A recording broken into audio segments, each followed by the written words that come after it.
Good morning, everyone. Welcome to Gulf Coast Gardening. We're very happy to have you here with us this morning. We appreciate you taking your time to spend it with us this morning.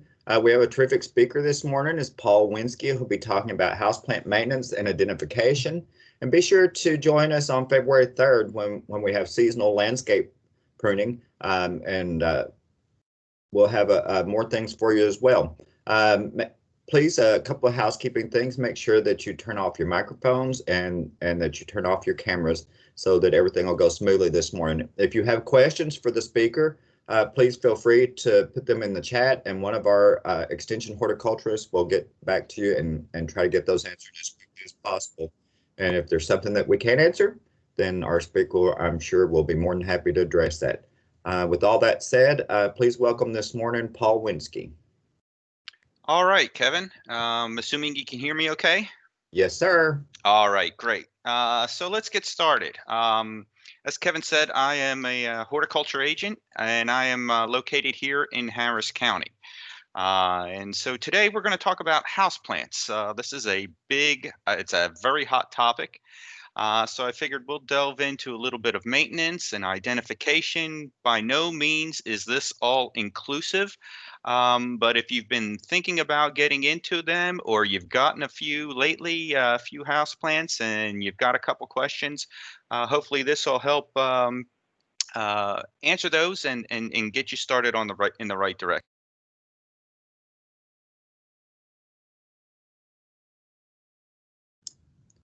Paul, I cannot hear you now.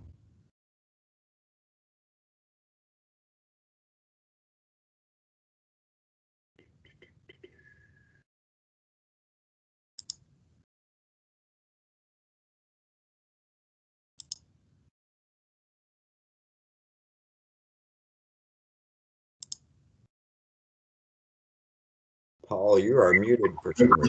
Okay, you can hear me now? I can hear you now. Okay. All right. Let's see if we've got this all worked out now.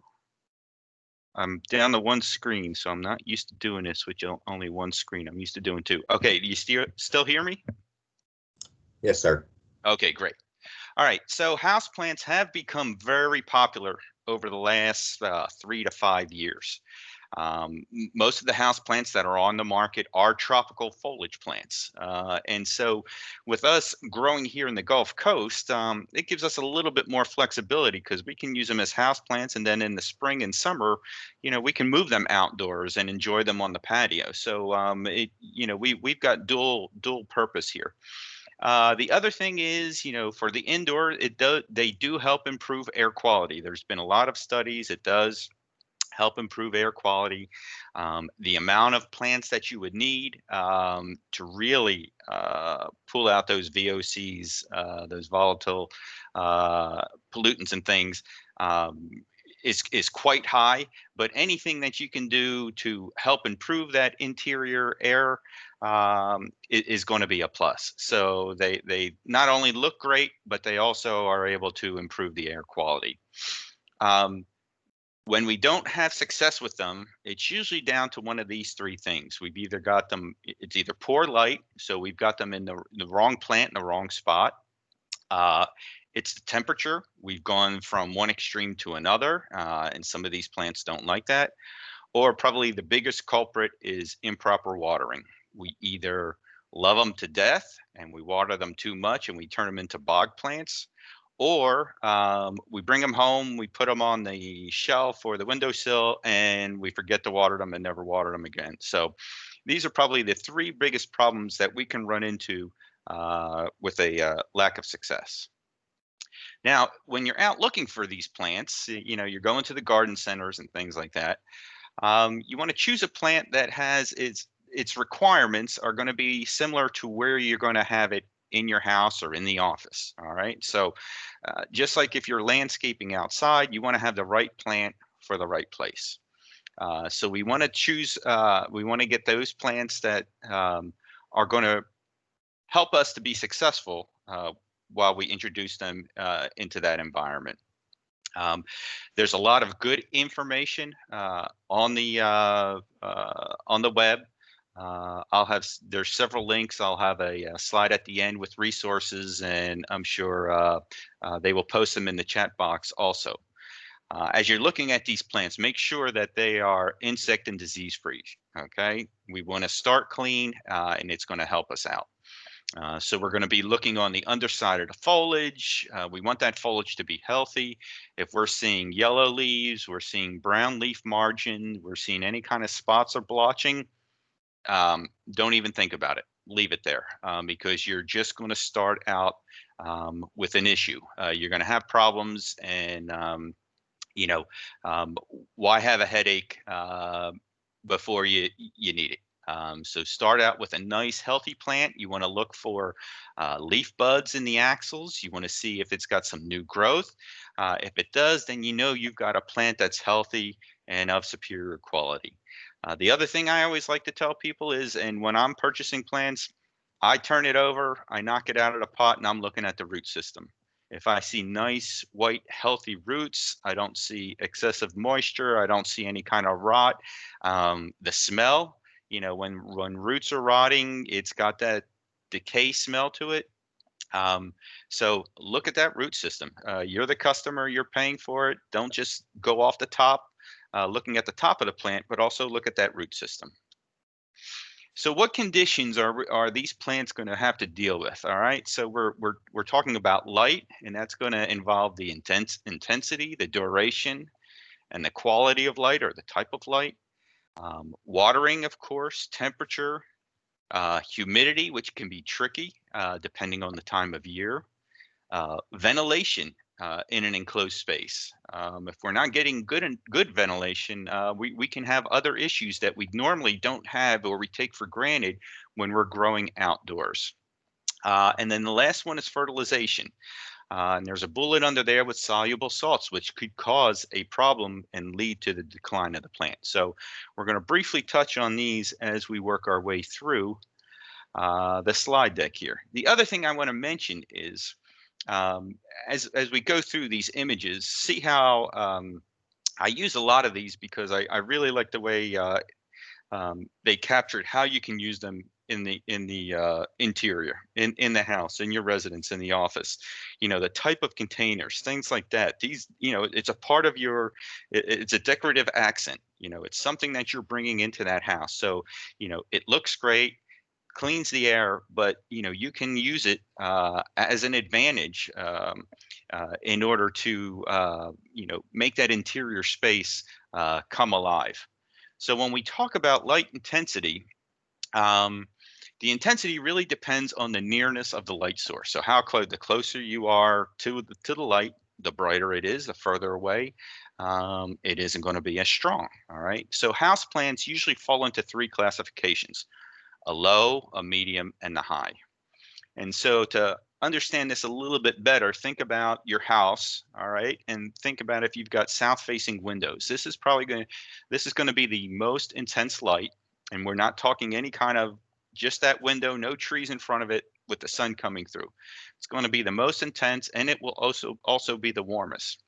So we want to always keep that in the back of our mind as to where we're going to place these plants and what kind of conditions we're going to have to deal with, whether it's south facing. We drop down one and we look at either the east or west windows. They're about 60% of the intensity of the south window. So you're losing about 40%. All right. So these are probably those moderate or medium type light plants that will do well on the east or west windows. And then if you're facing north, all right, you've only got 20% of the intensity. So you're losing 80%. And this would be typical. You would, consider that. That's usually going to be your shadiest side. So take this into account. Be aware of this, just as a rule of thumb, that we know you're going to get your, brightest light, most light in the south. Some reduction on the east and the west, and north is going to be the lowest. So other factors, though, that you should consider is, especially if you've got curtains or shades, that's going to affect the intensity. If you've got blackout curtains, you're going to have to pull them back because you're not even going to get any filtered light through there. If you've got trees out on the in your landscape, depending on the time of day, depending on the season, that's going to affect the light intensity. The weather, we're overcast today, so we've got, we're not going to have the as strong an intensity as we would say on a sunny day. We're going to see differences in seasons. If you're living in if you're in the city, if you're an urban dweller, you could have shade from other buildings that are going to be causing some issues. And last but not least, if your windows aren't clean, it could affect the intensity.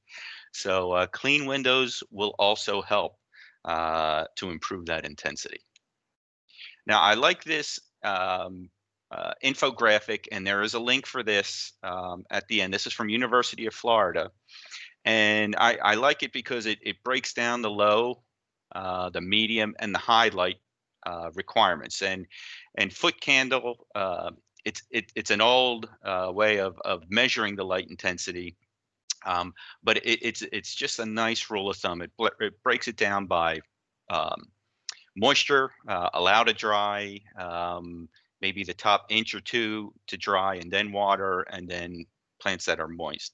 But you'll notice there are plants on here that say the ZZ plant, which is one of my favorites. So it does well in the low, it does well in the medium, and it does well in the high. So that's one of the plants that, these plants are very resilient. So even though you may have a low light level, there are plants you can use, but then they are also adaptable to the higher light level. So you can see the list grows as the amount of light increases. And so with the ZZ plant, for instance, it's probably going to grow and be a little bit more prolific, more new growth under the high light levels versus the low light levels. But either way, you can bring in some color, you can bring in some live plants, even in these low light conditions. Light duration probably isn't as much of an issue with foliage plants because they are not day length sensitive. Think about certain flowering plants. Some plants are short days, some plants are long day. Like a poinsettia needs minimal amount of day length. It's a short day plant, so it's a short day, long nights in order for them to bloom. But if light intensity is an issue, say you're on the north side and you've got a lot of plants and you want to grow them, you can increase that intensity by increasing the duration by utilizing artificial light. And if we're going to light the plants, we don't want to light them for more than 16 hours. Okay, when they're lit, they're photosynthesizing, they're making sugars, they're doing their processes. That plant needs to take a break. So you turn off those lights, let it just respire, let it sort of take a rest, and then you can turn them back on in the morning and let it go again. Your lighting options, if you want to increase that duration, incandescent bulbs are still out there, but they're probably pretty hard to find. And that wavelength is usually in the red and far red. They usually run hot, so they're probably not the most efficient. Right now, the fluorescent and the LED lights are probably the best to offer. Fluorescence more in that blue range, which is what these house plants prefer. And the LEDs, you can buy them in various mixes. In the blue range, you can get the red range if you need them. So there are options if you've got low light areas. If the intensity is low and you want to improve that intensity, you can do that with lighting options and then lengthen the day length and improve that duration. All right, watering.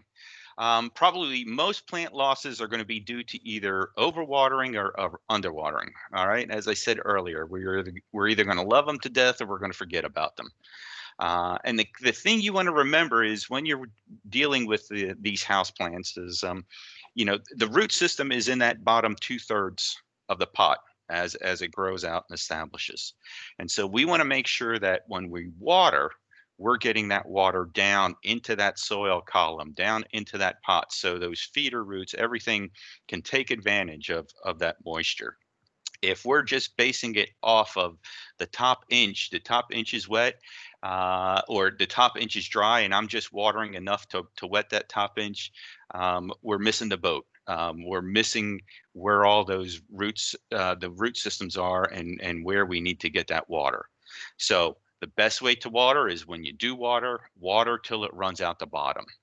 And this will accomplish two things. One, if you've got excessive salt buildup because you're fertilizing, maybe you're fertilizing too much, this will help flush out that excess salt and get away from any issues. The other thing is we're making sure that we're getting that water down to where that root system's going to be, and that plant's going to be happy. Now, a lot of times with house plants, we've got our little trays underneath and things like that.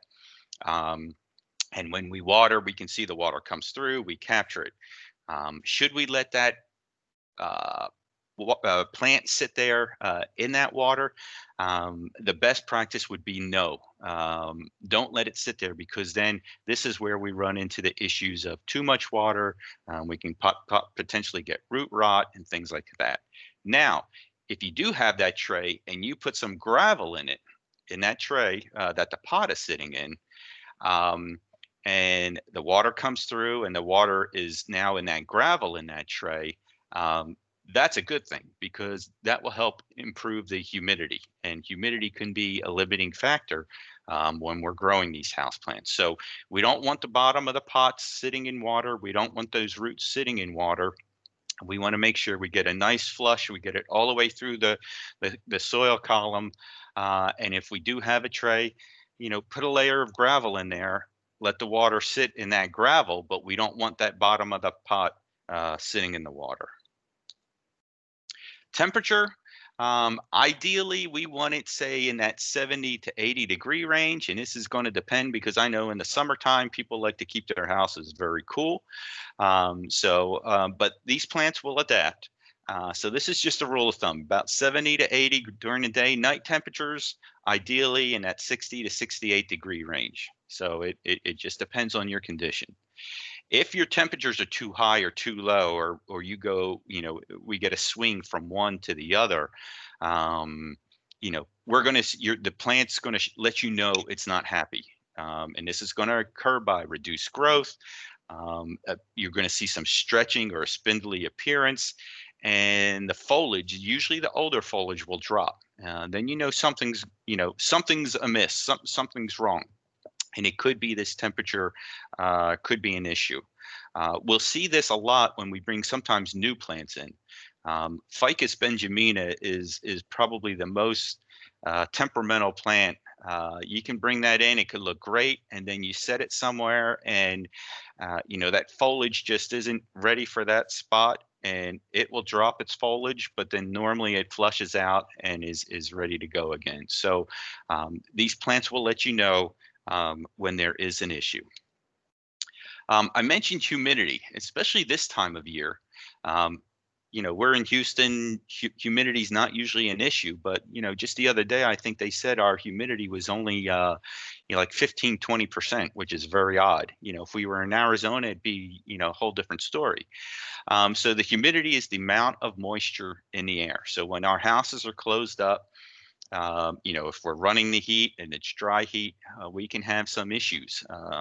And so how do we increase that humidity in order to help these plants, adapt and grow and thrive?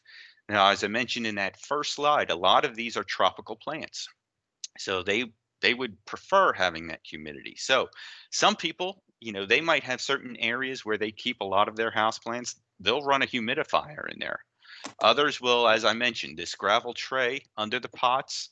Again, it's not sitting in the water, but the water's there and is able to dry. That moisture is able to dry over time, and it improves the humidity.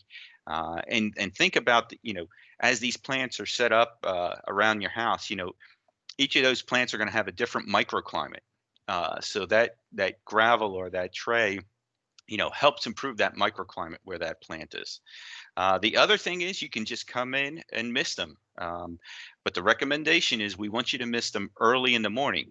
We don't want you to go to work all day, come home at about 5 or 6, mist, and then it gets dark, and then the foliage is wet. That's not going to help the plant. You're going to end up with disease issues. So the best thing is, you mist it in the morning as the light intensity goes up. It allows that to dry off. That microclimate around that plant, the humidity will increase, and the plant's going to be happy and thrive. Ventilation, it ties in sort of with that humidity. Houseplants can be sensitive to draft. So if you bring a plant in and you're setting it, say in your entryway, and that door opens and closes, and you have drafts and things like that. If it doesn't like that situation, you'll see some discolored foliage. You'll see foliage drop. The other thing we have to deal with, especially this time of year, or actually year round, whether you're running the heat or the air conditioning, is where you place these plants. Be aware of the air ducts, those the vents overhead. You probably don't want to set that plant right in line where that air is coming out. Because it could cause the plant to dry out too rapidly, and then it's going to stress that root system, because you've only got a certain amount of soil and a certain amount of roots, and so if it's drying out too quickly, you can run into issues. And then fertilization. All plants need fertilizer. Are you going to have to fertilize a house plant as often as your bedding plants outside? Probably not. So it's going to depend on how that plant is, how vigorous it's growing, the stage that it's in, and the age of that plant. A younger plant that's starting out may be putting on more new growth than maybe some of the older ones. So you just be, watch that plant and get an idea of what's going on. In most cases, a 1-to-1 ratio is going to be fine, so like a 14-14-14 or a 20-20-20, but there are plenty of houseplant fertilizers out there, and they are available in all forms, whether it's a granular, a liquid, a tablet. The main thing is whatever you purchase, just read and follow the label directions, and you'll be successful. In this picture, this is, a slow release, which is kind of nice. You can put it out, say, early spring when the plant starts to sort of wake up, conditions are better. And you usually, in most cases, get like say a 6 to 9 month release rate. So if you put it out in March, it will take you through the entire season. So these are kind of nice and kind of easy. These prills, or these little circular BBs, the coating, they're at different thicknesses, and they will release the fertilizer over time. The other question we often get is, when do you fertilize? And you want to fertilize when that plant is actively growing. So normally we're going to say, rule of thumb, maybe from March through September. So this time of year, I would not recommend fertilizing any of your indoor plants, unless you've got them, they're under grow lights and they're actively growing and you're seeing a lot of growth. Okay, but for most people, you're probably not going to need to fertilize at this time of year. And how often is really going to depend on the plant. If you're going with a time release like this, you put out your application in, say, March or April, again, it's going to carry you through the entire growing season. If you're using a liquid, maybe it's once a month, maybe it's every 6 weeks. In some cases, it could be every 2 weeks. So it just depends on that plant and how it responds to it. All right. So if we're fertilizing, we could run into some issues with what we call soluble salts. And this usually results in, if our soluble salts are getting too high, the fertilizer is staying in that soil column. It's not, the plants aren't, they've pulled out whatever they need in the nutrients, but there's still some left behind. And so what we start to see is reduced growth, brown leaf tips. We can see dropping of the lower foliage. Turn the pot over, pull the pot up. If we're starting to see dead root tips, it's because of the high salt content. And then sometimes we'll see wilting. So even though you're watering, you're probably not watering enough, and because you're not getting out those salts. And so we start to see wilting, and we think, oh, it needs more water, and one thing leads to another. Usually what we'll see is when we have a soluble salt problem, we're going to see that start to accumulate on the surface. It'll get crusty. It might have a yellow or white look to it. If you're growing in clay pots, if you've got high soluble salts, they're going to accumulate on the outside of the pot. And I'm sure you've probably seen this. You start to see this white, dusty type accumulation on the outside of the pot. The best way to help fix this is either when we water on a regular basis. When you water so we leach out some of that. But in extreme cases, we're going to have to leach that pot with at least twice the volume of water that pot would hold. So if it's a quart pot, you're going to want to water through two quarts of water in order to flush that out and get those soluble salts out. It'll take a little time for that plant to bounce back, but over time, if you catch it early enough, the plant should be fine. All right, a couple other considerations that we want to talk about is about the pots. I mentioned this because it's part of your, interior decorations and things like that. We want to make sure we've got a good potting mix. And of course, with all plants, we've always got to deal with insects and pests. So our pots. The main thing is we want to make sure we've got a container that's large enough that it's going to provide enough space, for that root, for those roots to grow. And then we want to make sure it's got holes for the drainage. Now, you can see in this image, I'm sure these pots are just decorative. They're just dropping the whole plant in with another pot. And when they water, they pull the whole plant out, set it down, water it, let it dry, and then they put that pot back in. So just be aware, especially with a lot of these interior pots, some of them are just for decoration. You don't want to use them. You don't want to grow the plant in them. You want to have them in a similar size pot that slips in there nicely. And then, it'll be a much better presentation.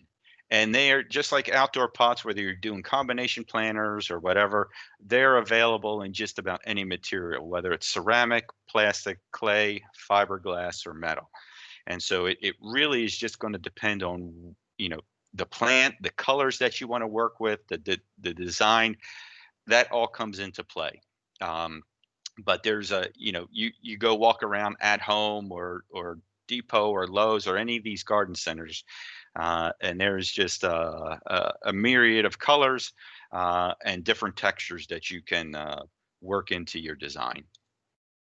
Our potting soil, we want a good mix, just like whether we're growing our seedlings or tomato transplants, we want a good mix. We want it to be porous. We don't want it to hold water for too long.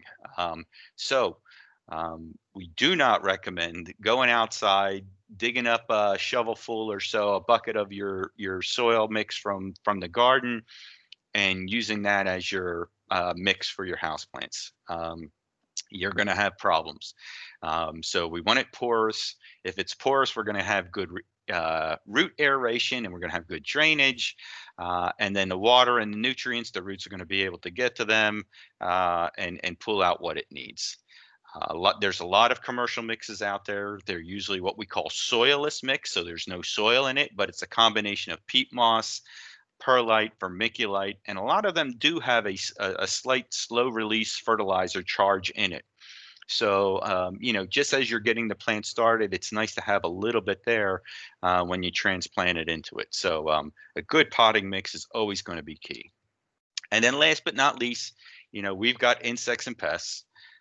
If your plant is healthy, it's usually going to, hold up much better. If it's under stress, it's going to be more susceptible. So some of the things that we talked about earlier, whether it's the ventilation or the humidity or overwatering or underwatering or whatever it is, If that plant is stressed, it can be more susceptible to both insects and diseases. Um, the interesting thing is with a lot of houseplants, um, a lot of times we'll see population spikes. They're caused by when you go and purchase new plants, and you bring them in, and maybe you didn't inspect them well enough, and you've bought in some eggs of whitefly or mealybug, which we're looking at here. So it's a good practice to, maybe as you buy some new plants or you get some new plants in, keep them in an area maybe that's away from the rest of your plant population. Inspect them for a week or so, keep them in quarantine. We know what quarantine's all about with what's going on with the COVID-19, but keep them away, until you can see if anything starts flying around or you start to see something. So give them a week or two, and it's going to save you some headaches down the road. And I like to talk about the filthy five. These are probably the five top insects that you're going to deal with these house plants: whitefly, mealybugs, spider mites, aphids, and fungus gnats. So whitefly, you're going to want to look on the underside of the foliage, because that's where the adults will hide out and lay their eggs, and the pupae will live. Mealybugs, as you can see in this image, are going to be along the stem and the axils of the leaves. So that's where to look for those. Spider mites, we'll see those when we get to very dry conditions. So like this time of year, if the humidity's not high, spider mites like it warm and dry. So again, that's another one that you're going to want to look on the underside of the foliage. If you start to see some webbing, you've probably got some spider mite damage. Aphids will look along the length of the stem. They've got that piercing, sucking mouth part, and they're probably going to be near the new growth because it's nice and soft and succulent. Fungus gnats will be an issue if you've got your soil too wet in that pot. The adults aren't the issue. It's the larvae that cause the problem. So the adults will lay their eggs in the soil, and if it's too moist, too wet, that egg will hatch, and then those larvae will feed on those nice, soft, young roots in that plant, and then you'll have your problems. So these are probably the top five that you'll deal with. There's two links, one from the University of Minnesota and the other one is from Colorado State, that goes into more in-depth information on dealing with pests in your houseplants. All right, so let's talk about some of the plants that are available out there. Again, this is not inclusive, and there's there's more plants now than you can shake a stick at, and variations of some of these that we'll cover. So Aglaonema, Chinese evergreen, very hardy plant, great foliage. This is the first few are probably, actually all of these are really good, strong beginner plants. So if you haven't worked with them yet, or you're thinking about it, these are ones that maybe you want to consider. So we normally see with Aglaonema this nice dark green foliage, the silver patterns, pretty nice underside. It will tolerate multiple conditions.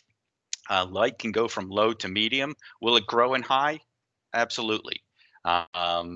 But ideally, this is more of a low to medium light, and likewise with the water. So if you forget to water it, it should bounce back pretty quickly. But the thing is now, look at these images down below. These are all Aglaonema also. So again, whether it's breeding, whether it's finding them in the tropics or wherever these companies have these folks, there's always variation. So you can see how these colors and textures can add some really unique interest to your indoor houseplant collection. And the price on some of these is really pretty eye-opening. So, there's a lot of interest, and there's online auctions and things like that. So there's some really unique things. Snake plant, Sansevieria trifasciata. This is tried and true. I'm sure, gosh, as a kid, I remember seeing the ladies in the neighborhood, they always had these in their windowsills, and they would just grow forever and ever. So these are very adaptable. And they add a nice architectural look to the interior. They've got that nice upright, stiff habit. This plant isn't going to flop over. They've got that sword-like leaves, and the variegation is just. This is probably the image here on the right side is probably what we're used to seeing, and even before it was just maybe just all green. But look at the image above where you can see the various variegations that are available out there now. So again, everything is evolving. We're seeing some really interesting color breaks and introductions. Light-wise, this plant will go, whether it's low to high, and water requirements are quite low. So when we say quite low, we want to let it dry out, let that first inch or two of soil surface dry before we come in and water again. Here's the ZZ plant. I also like saying the name Zamioculcas zamifolia, and this is an indestructible plant. The look of it, the presentation is really nice. It's shiny, it's waxy, and you don't. A lot of houseplants, especially if you get them from a florist, they'll spray them with something called green sheen to make that foliage, look clean and glossy. This plant doesn't need it. This plant looks that way all the time. Very dark green foliage. The interesting thing is that this plant was first discovered in East Africa in the 1800s, but this plant didn't come to the market until about the 1990s. So it was in collections, it was there growing, and then someone got the idea of, let's look at this for the houseplant industry. It propagates quite easily. It does take some time. You can propagate this from a leaf cutting. Mine, I've divided several times, and my wife takes a plant into work and uses it. But just, this presentation in this type pot and, just the growth habit is really nice and clean with it. So it is very adaptable. Watering is low to medium. Honestly, mine, if I water it once a month, I'm lucky. And my plant, I haven't lost it. And I've had this plant for, gosh, at least 10 to 12 years. So it's a very good plant. And the other thing, I guess my other testimonial is when my kids moved out and they got their first apartments, I bought them. They all got ZZ plants, and their plants are all thriving. So if 20-somethings that now, granted, they've seen me take care of plants and things like that, but their plants are doing just well. So it's a great starter plant, great gift plant, and you will enjoy this for quite a while. Ponytail Palm is one that has a really cool look to it. It's got that wispy, that cousin it look to it with that foliage. It is a slow grower, but over time, it can reach several feet. So you can go from a tabletop plant to maybe something that would stand up in the corner over time. That thick trunk down in through here will store water. So this is one that if you're going to kill, it's pretty indestructible, but if you kill it, you probably watered it too much and you got rot and you've got issues that way. So again, light levels from low through high, and water is low to medium. So if you forget to water it, that's probably a good thing. You don't want to kill this one with kindness. Boston Fern has been around for ages. But it's got a great look to it. It's got that graceful arching foliage, nice dark emerald green. This one is going to prefer, some humidity. So misting this or having, those pebbles in the tray is going to help it because, most ferns, they like that moist soil. They like a humid type environment. So light on this one, we don't want real high light on the fern.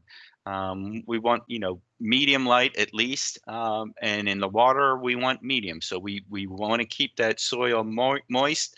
maybe the top inch dries out, but we don't want a strong dry out, because this plant probably will not be as resilient, won't come back if we dry it out for too long. Dieffenbachia. This is another one that's got a bold look to it. There's a lot of different variegations out there now, but it's got that lush foliage. And the colors now are, we've got cream and yellows and whites and different kind of central variegations. So depending on what you want, to look, or that presentation, you can find it with the Dieffenbachia. That upright habit is kind of nice over time. This is another one that you can start out buying a small 6-inch plant, which is fitting on on a tabletop or the windowsill. And then over time, you can end up with something like this. So it's one that can grow with you as you take care of it. So light conditions are low through high, and medium watering is at medium requirement. Red-edged Dracaena marginata is another one that you want if you're looking for something tall. You can buy tall ones right away. If you want tabletop ones, you can do that also. The texture on these is really kind of nice, whether it's a tabletop or as it gets older. Nice upright habit. There's a tricolor version out there that's got pink and white in it with a little bit of red. So light requirements, again, very adaptable, and water is a medium requirement. If we want some flowers, peace lily, Spathiphyllum is one that will do well. Nice broad foliage that sort of arches and will cascade over. It gets this nice flower. It looks almost like a calla lily. So, and the nice thing about it is that flower stem comes up through the foliage and presents itself nicely above the foliage, so you can see it. You don't have to look down in there. This is going to do best in higher light, and the reason why I say that is the more light, the more flower production you'll get on it. So you'll see, it might sound contradictory. The light says low, medium, and dark. So if you want more flowers, I'm sorry, that should be low, medium, and high. I don't know why I have dark there, but it should be low, medium, high with the light. Higher light levels, we're going to have more flower production. Lower light levels, you'll get a sporadic type of blooming, one here, one there. So just keep that into account.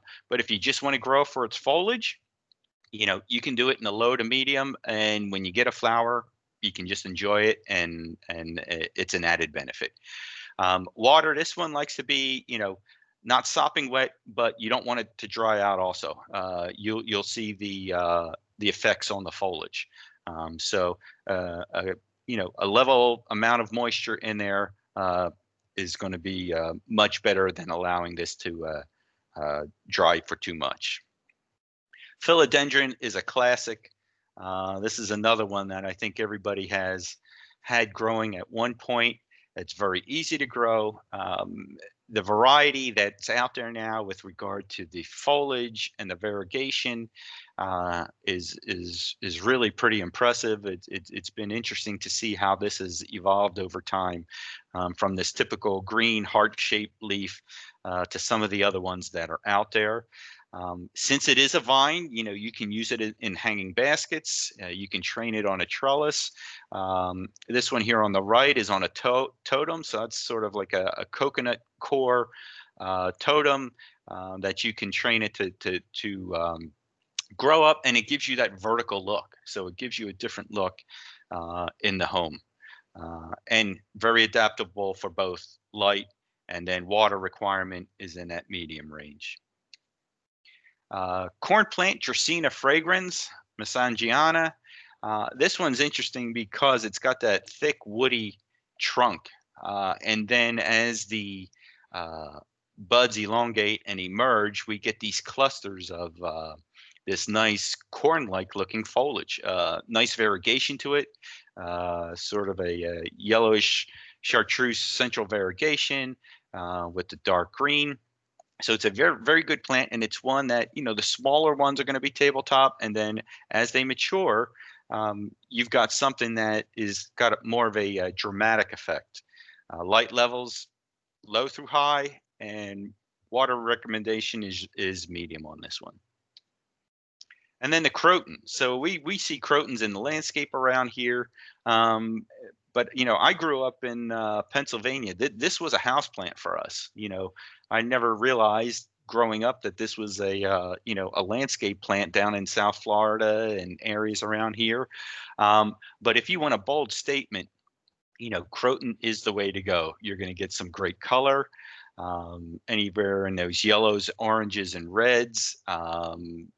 And now the foliage, the different types of foliage. This is, sort of that typical entire leaf, but now they've got them where they're serrated. They're really very interesting. They've got more spots on them, so you could get into, if you become a croton collector, you could definitely, if you go down that rabbit hole, you're gonna find a lot of different genetics and a lot of different plants out there. So great with that tropical touch. This is one, if we go one extreme to the other, or the other with regard to soil moisture. If we keep it too wet, or if it's too dry, we will start to see the leaves drop. So we want to keep a constant moisture. So where we have their water medium, we don't want it to dry out, but we don't want it sopping wet. And the higher the light levels, the much better the colors are going to present themselves. So ideally, we want this in a high light area in order for those colors to really present themselves. The spider plant is another tried and true one, Chlorophytum comosum. Ideally thrives in high light.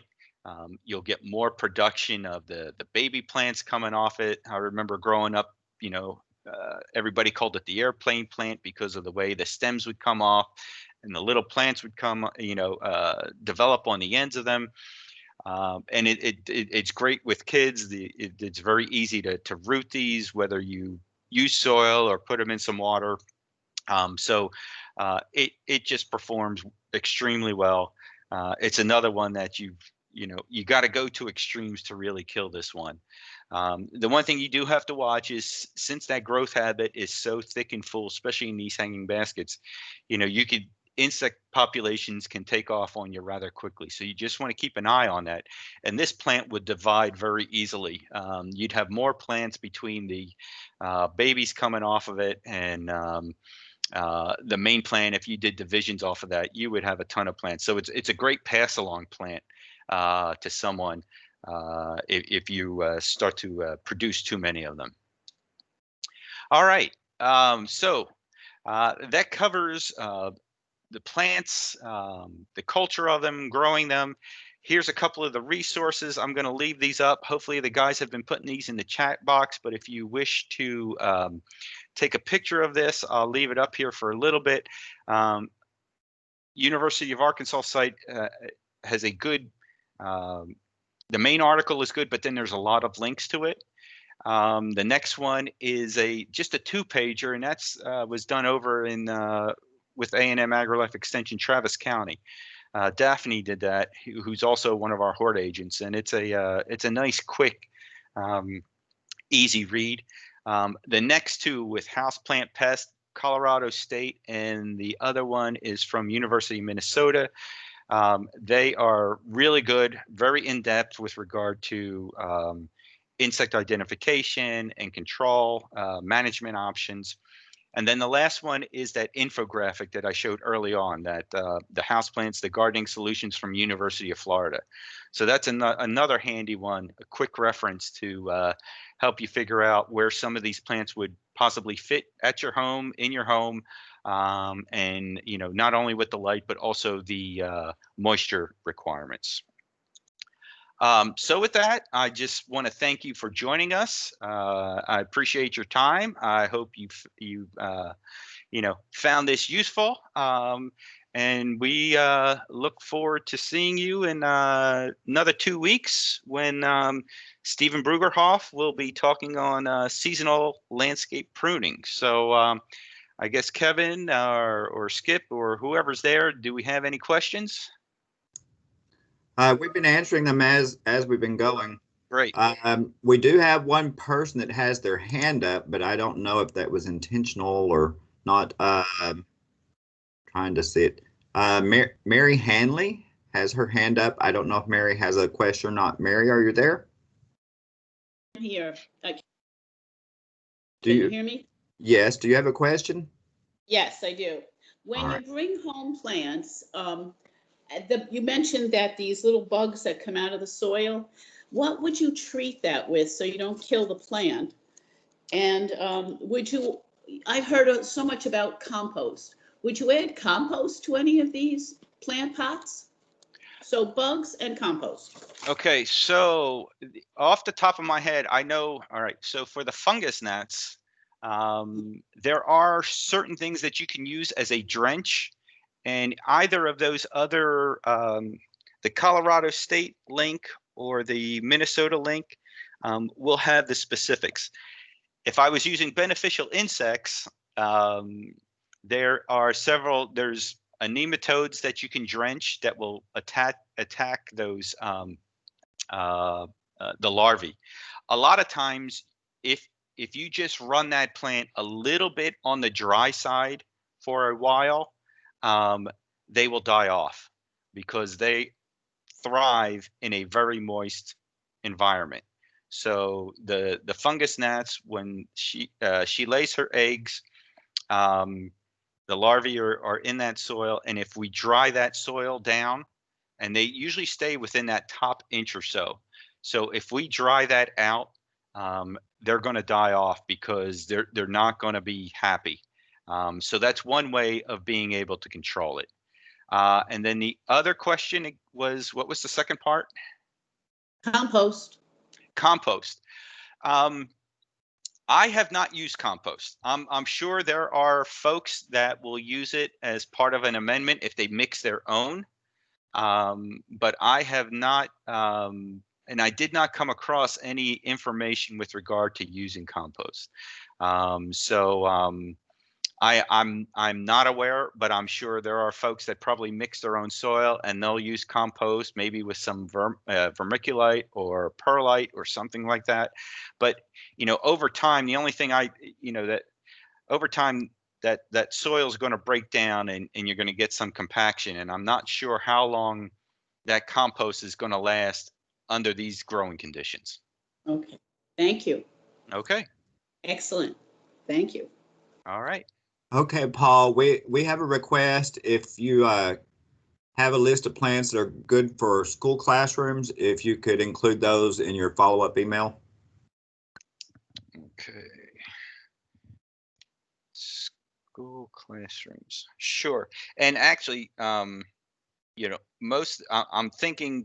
assuming they want it more. That 12, I presented 12 plants, and all of those plants should do extremely well under the fluorescent lights in a school classroom. If you go with the spider plant, you have it in a hanging basket, the kids can then take off the baby plants and root them. You've got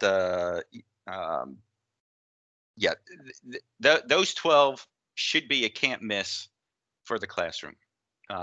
Not an issue. Any of the vines would be easy to propagate. You can take cuttings off of them.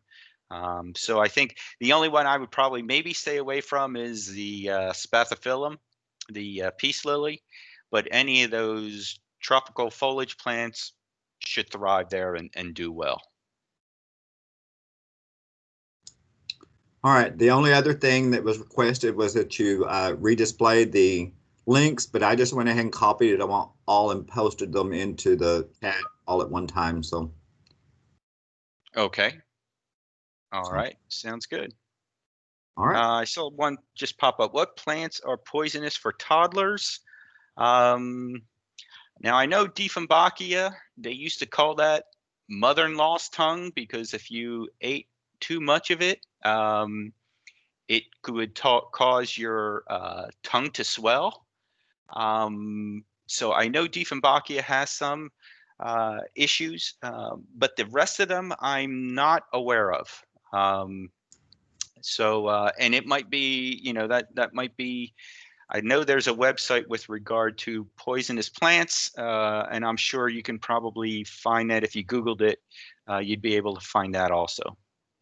We posted a link. One of the participants posted a link to ASPCA, Okay. which has a good list for cat and dog friendly Right. plants as well. And again, the other thing is it's always that quantity. So, if for some reason they took a bite of a leaf, again, everybody's different. It may not be that big. It may not be an issue. If they, started eating, several leaves and things like that, then, you can run into some problems. All right. I think that's all of the questions. So. Great. All right. All right. Well, thank you you all for joining us today for Gardening in the Gulf Coast. And I guess we'll see you back in 2 weeks. So everybody stay safe and stay healthy.